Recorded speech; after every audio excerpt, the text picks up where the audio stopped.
புனித யோவான் எழுதிய தூய நற்செய்தி அதிகாரம் 15 இறைவார்த்தைகள் 26 தொடக்கம் அதிகாரம் 16 4 வரை. அக்காலத்தில் இயேசு தம் சீடரை நோக்கி கூறியது: தந்தையிடம் இருந்து நான் உங்களுக்கு அனுப்பப் போகின்ற துணையாளர் வருவார். அவரே தந்தையிடம் இருந்து வந்து உண்மையை வெளிப்படுத்தும் தூய ஆவியார். அவர் வரும்போது என்னை பற்றி சான்று பகர்வார். நீங்களும் சான்று பகர்வீர்கள், ஏனெனில் நீங்கள் தொடக்க முதல் என்னோடு இருந்து வருகிறீர்கள். நீங்கள் நம்பிக்கை இழந்து விடாதிருக்க இவற்றையெல்லாம் உங்களிடம் சொன்னேன். உங்களை தொழுகை கூடத்தில் இருந்து விலக்கி வைப்பார்கள். உங்களை கொல்வோர் கடவுளுக்கு திருப்பணி செய்வதாக எண்ணும் காலமும் வருகிறது. தந்தையையும் என்னையும் அவர்கள் அறியாமல் இருப்பதால் தான் இவ்வாறு செய்வார்கள். இவை நிகழும் நேரம் வரும்போது நான் உங்களுக்கு இவை பற்றி முன்பே சொன்னதை நினைவுபடுத்திக் கொள்ளுங்கள். இதற்காகவே இவற்றை உங்களிடம் கூறினேன். சிந்தனை.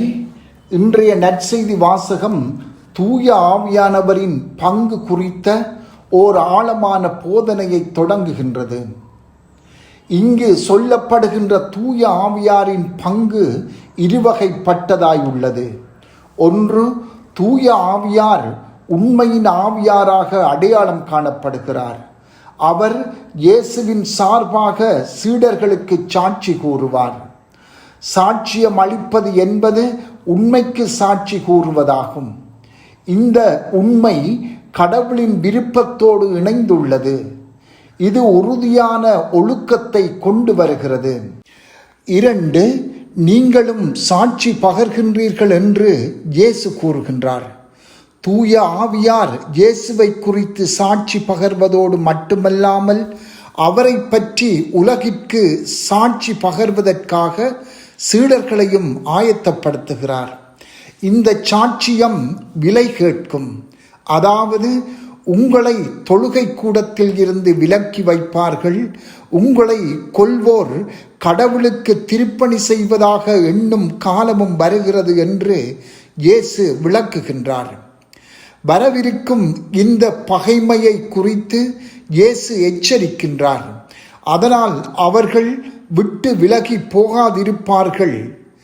துன்பங்களை எதிர்கொள்ளும் போது துணிவோடு சாட்சியம் பகர தூய ஆவியார் அவர்களுக்கு ஆற்றல் அளிப்பார் என்பதே. கிறிஸ்தவர்களாகிய நாம் அளிக்க வேண்டிய சாட்சியமானது உண்மையை எடுத்துரைப்பதில் வேரூன்றியுள்ளது. அந்த உண்மை என்னவென்றால், தந்தையிடம் செல்வதற்கான ஒரே ஒரு வழி இயேசுவே. அவர் ஒருவரே பாவ மன்னிப்பையும் மீட்பையும் அளிக்கிறார்.